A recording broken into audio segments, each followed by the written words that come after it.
नमस्कार। मैं कमलेश कबीर आपका एक बार फिर स्वागत करता हूं इस नए एपिसोड में। आज के इस एपिसोड में कहावत आपने सुनी होगी कि सावन का जो गधा होता है उसको हरा ही हरा दिखता है। और यह कहावत इसलिए प्रचलित है क्योंकि सावन का जो गधा होता है वो दुखी बहुत ज्यादा होता है। और दुख का कारण क्या होता है? कारण यह नहीं होता कि उसका पेट भरा है या नहीं भरा है।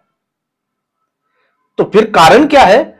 क्योंकि जब सूखे का समय होता है और जब वो घास चरने जाता है तो थोड़ा सा घास चरने के बाद में जब वो पीछे मुड़कर देखता है तो उसको मैदान खाली दिखाई देता है, क्योंकि उस वक्त चारा कम होता है या हम कहें कि घास कम होता है। तो उसको यह लगता है कि उसने बहुत सारा चारा खा लिया।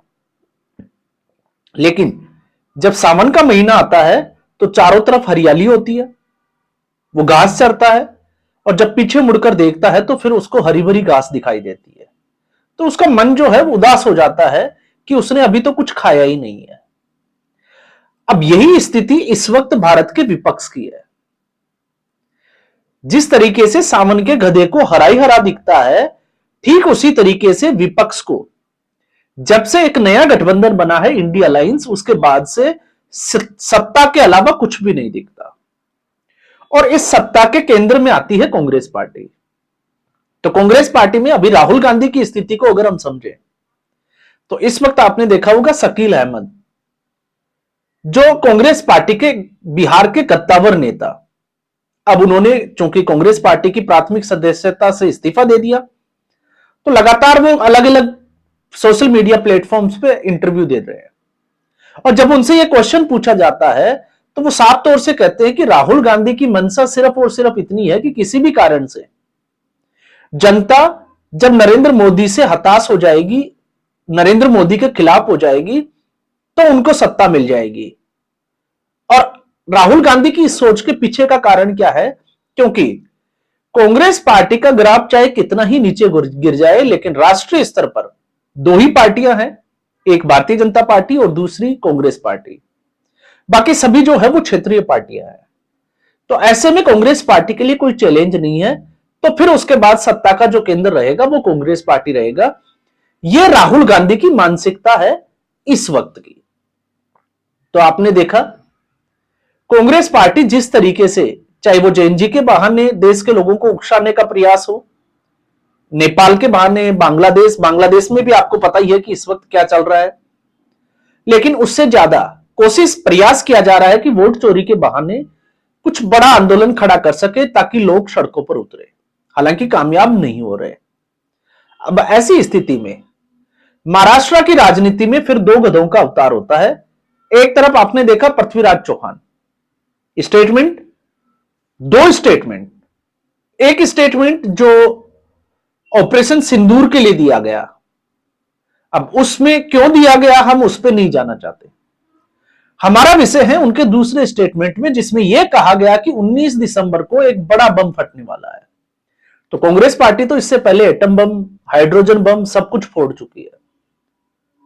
और फिर उसके बाद जो है वो पीछे पीछे पिछलगू एक नेता, जिसको संजय राउत, या मैं कहूंगा कि ठाकरे परिवार के लिए एक शकुनी मामा।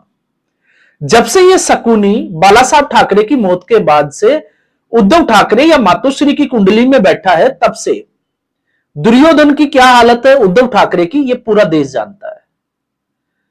हिंदुत्व की कट्टर, जिसको हम कहें कि कट्टर हिंदुत्व की छवि वाली पार्टी, आज उसको यही नहीं पता कि उसका स्टैंड क्या है।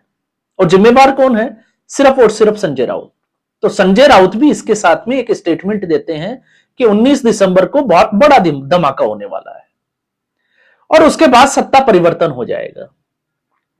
अब इससे पहले सत्ता परिवर्तन, और किस तरीके से सत्ता परिवर्तन, पहले आपने देखा चौकीदार चोर है से हम शुरू करें तो उसके बाद से आपने देख लिया कि चौकीदार चोर है। फिर उसके बाद में अगर आप देखोगे संविधान बदल दिया जाएगा। इसके साथ साथ जो है वो हिंडनबर्ग की रिपोर्ट लेकर आई जाती है, हालांकि हिंडनबर्ग खुद भाग जाता है। उसके बाद में 2024 के लोकसभा चुनाव में भारतीय जनता पार्टी की सीटें 240 हो जाती है। और 240 के बाद से लगातार स्टेटमेंट आते हैं कि 6 महीने में, 3 महीने में सरकार गिर जाएगी। नरेंद्र मोदी की सरकार बैसाखी की सरकार है। लेकिन जिस तरीके से नरेंद्र मोदी निर्णय ले रहे हैं उससे लगता नहीं है कि यह बैसाखी की सरकार है, बल्कि यह और लगता है कि पिछले 2 कार्यकाल में जो नरेंद्र मोदी नहीं कर पा रहे, अब उनको लगता है कि वो आने वाले 2 या 3 साल में ही उनको निपटा लेंगे। इस तेज गति से नरेंद्र मोदी इस वक्त काम कर रहे हैं।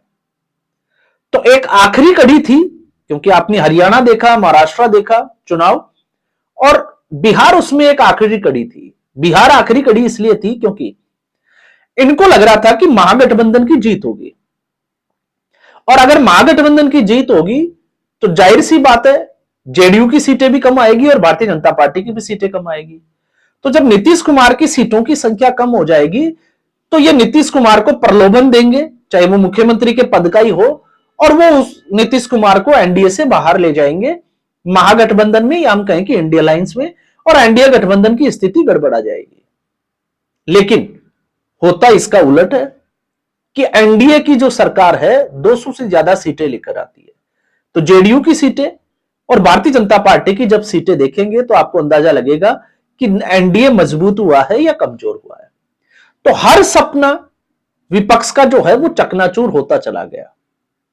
तो फिर इनको लगा कि शायद एपस्टीन फाइल खुलेगी और एक राजनीतिक चर्चा का विषय बनेगा भारत में। अब उसके पीछे कहानी क्या है, उससे पहले एपस्टीन जेफरी को थोड़ा सा हम समझ लेते हैं। 1955 में एपस्टीन जेफरी का जन्म होता है।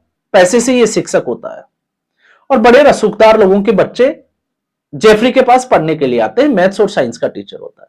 तो धीरे धीरे उन रसूखदारों से, जो बिजनेसमैन थे, ट्रेडिंग करते थे, उन लोगों से जेफरी के ताल्लुकात बढ़ जाते हैं।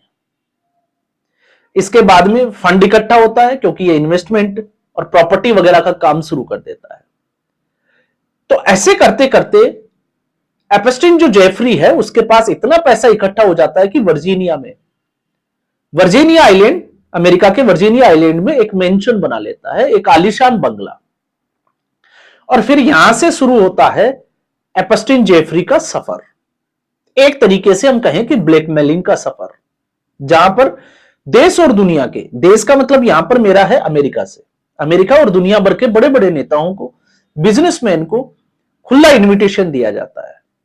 और इनविटेशन किस चीज का? अय्यासी का।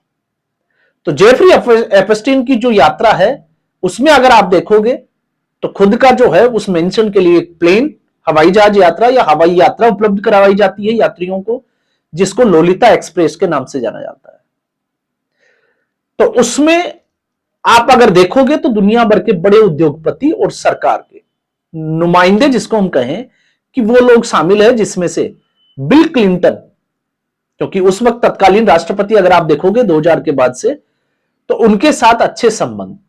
तो आप समझ सकते हैं कि जेफरी कौन था। 2004 में एपस्टीन जेफरी के खिलाफ एक फ्लोरिडा की 14 साल की लड़की मिसिंग हो जाती है, उसकी कंप्लेंट दर्ज होती है। और जो कंप्लेंट दर्ज होती है उसमें यह साफ तौर से लिखा जाता है कि एपस्टीन जेफरी और उसका जो बंगला है, आलीशान बंगला वर्जीनिया आइलैंड का, उसके ऊपर अनैतिक करते होते हैं, और जो लड़कियां हैं, जो नाबालिग लड़कियां होती हैं, उनको बैला फुसलाकर वहां पर ले जाया जाता है। इसकी जांच शुरू होती है, और जब जांच शुरू होती है तो पाम बीच पुलिस जो है उसके सामने ऐसी ही लगभग 50 के आसपास और लड़कियां आ जाती है। तो ये एक बड़ा मुद्दा बन जाता है नाबालिग लड़कियों का, और सबका स्टेटमेंट एक ही जैसा होता है, जो इशारा करता है कि इस बंगले में चलता क्या है। अब ऐसे में फ्लोरिडा की इस 14 साल की लड़की की मां की शिकायत के जो जांच शुरू होती है, तो 2009 आते आते एपस्टीन जेफरी को गिरफ्तार कर लिया जाता है। अब गिरफ्तार किया जाता है, 13 महीने की सजा होती है, लेकिन सजा भी किस तरीके की होती है कि जो वर्किंग आवर्स होते हैं उसमें एपस्टीन जेफरी जेल से बाहर जाने की परमिशन होती है, और 13 महीने में ही जेल से बाहर आ जाता है। तो आप समझ सकते हैं कि इसका प्रभाव बड़े लोगों में किस तरीके से था। और फिर यह कारवां आपको पता होगा कि धीरे धीरे इसमें जो खुलासे होते हैं, तो खुलासे अमेरिका में नहीं, अगर आप देखोगे तो उस वक्त 2017, 16, 17 की मैं बात कर रहा हूं, भारत में भी एक मीटू कैंपेन चला था, और जब मीटू कैंपेन चला था तो उसमें बड़े बड़े बॉलीवुड के जो एक्टर थे वो एक्सपोज हो गए थे। मीटू का मतलब ऐसी महिलाएं जिनके साथ शोषण हुआ किसी समय पर, वो अपनी अपनी, जिसको हम कहें कि कहानी सोशल मीडिया प्लेटफॉर्म्स पर शेयर करती हुई नजर आई। यह उसी समय की बात है। तो यहां पर एपस्टीन जेफरी की एक महिला दोस्त गिलेन मैक्सवेल, उसका नाम आता है, जो एक तरीके से सिंपल भाषा में अगर हम समझे तो एपस्टीन जेफरी के लिए दलाली का काम करती थी। वो लड़कियों को फंसाती थी, जिन लड़कियों की कोई ना कोई कमजोरी होती थी, बहला फुसलाकर उनको फंसाना और फिर एपस्टीन जेफरी के पास पहुंचा देना। और ये बहुत पढ़ी लिखी, जिसको हम कहें, उस महिला का संपर्क सीधे तौर से एपस्टीन जेफरी से। अब इस कहानी का दूसरा भाग अगर हम देखते हैं तो दूसरा भाग शुरू होता है डोनाल्ड ट्रंप के, क्योंकि डोनाल्ड ट्रंप 2017 से लेकर 2021 तक अमेरिका का राष्ट्रपति रहता है। दूसरा कार्यकाल उसके बीच में जो बाइडेन आ जाते हैं, और जब दोबारा कैंपेनिंग शुरू होती है तो एलन मस्क डोनाल्ड ट्रंप की लगभग हर रैली में उनके साथ खड़े दिखाई देते हैं। लेकिन जैसे ही डोनाल्ड ट्रंप राष्ट्रपति बनते हैं, उसके बाद से सोशल मीडिया पर हम ट्रंप और एलन मस्क दोनों की वॉर देखते हैं। दोनों एक दूसरे की सरकार गिराने तक की बात करते हैं। मस्क का दावा है कि उनकी वजह से डोनाल्ड ट्रंप जीत कर आए, और डोनाल्ड ट्रंप उनको बर्बाद करने तक की धमकी देते हैं सोशल मीडिया पर। तो यह कहानी दूसरा भाग जो है वो यहां से शुरू होता है, डोनाल्ड ट्रंप की एक सच्चाई से।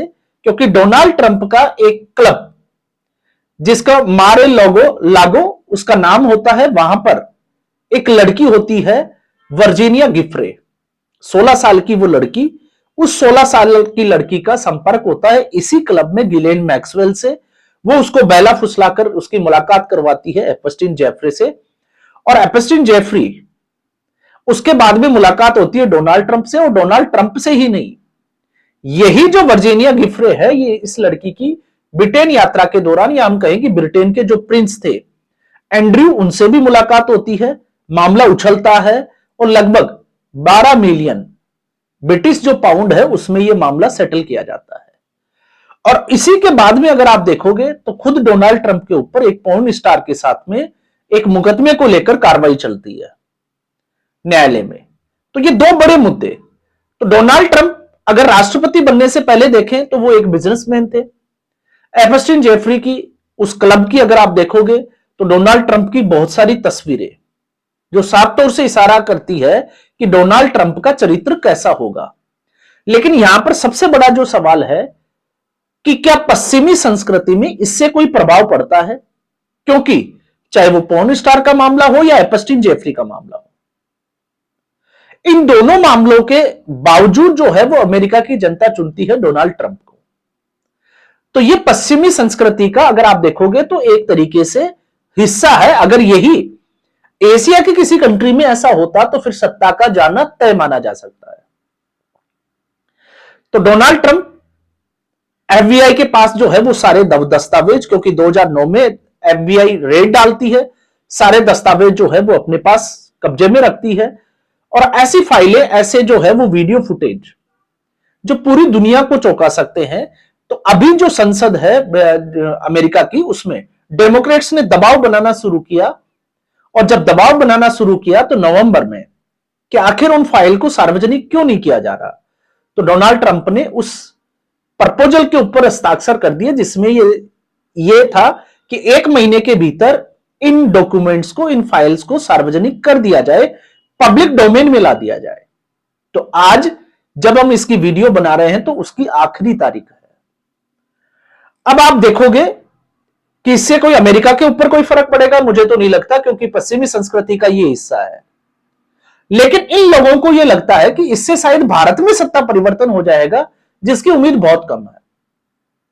ये सिर्फ और सिर्फ जो है वो मुद्दों में बने रहने की और सरकार को बदनाम करने की एक साजिश हो सकती है। और इसके पीछे के तथ्य का कारण क्या है, क्योंकि एक ईमेल जो हरदीप पुरी, इस वक्त आपको पता होगा कि ऑयल मिनिस्ट्री उन्हीं के पास है, तो उनके पास एक इनविटेशन आता है एपस्टीन जेफरी के उसी मेंशन से। जब हरदीप पुरी जो है वो यूएन में जब 2 साल के लिए भारत सदस्य था तो उस वक्त उसके मेंबर थे। तो इनको लगता है उसके बाद की कहानी, ये गए थे नहीं गए थे, क्या था नहीं था, वो किसी के पास इसकी जानकारी नहीं है। लेकिन इन लोगों को लगता है कि शायद हरदीप पुरी जैसे लोगों के नाम आएंगे। लेकिन एक बार सोचने की बात यह है कि अगर ये नाम आ भी जाता है तो इससे सरकार को क्या फर्क पड़ने वाला है, क्योंकि नरेंद्र मोदी की छवि को अगर आप देखोगे तो नरेंद्र मोदी के ऊपर तो इस तरीके का कोई आरोप है नहीं। तो सवाल तो यह भी तो उठ सकता है कि इसमें किसी कांग्रेस पार्टी के किसी बड़े नेता का नाम हो, क्योंकि 2004 से लेकर 2013-14 तक तो कांग्रेस पार्टी की सरकार थी। लेकिन पृथ्वीराज चौहान हो या संजय राउत हो, इन लोगों को यही लगता है कि शायद इसी के सहारे कुछ हंगामा होगा, और जब हंगामा होगा तो इसका असर जो है वो भारत की सरकार के ऊपर भी पड़ेगा। लेकिन ऐसा होता हुआ फिलहाल तो जो है वो दिखाई नहीं देता है। तो आज के एपिसोड में बस इतना ही। उम्मीद करूंगा वीडियो एपिसोड आपको पसंद आया होगा। वीडियो को लाइक करें, शेयर करें, चैनल जरूर सब्सक्राइब करें। धन्यवाद।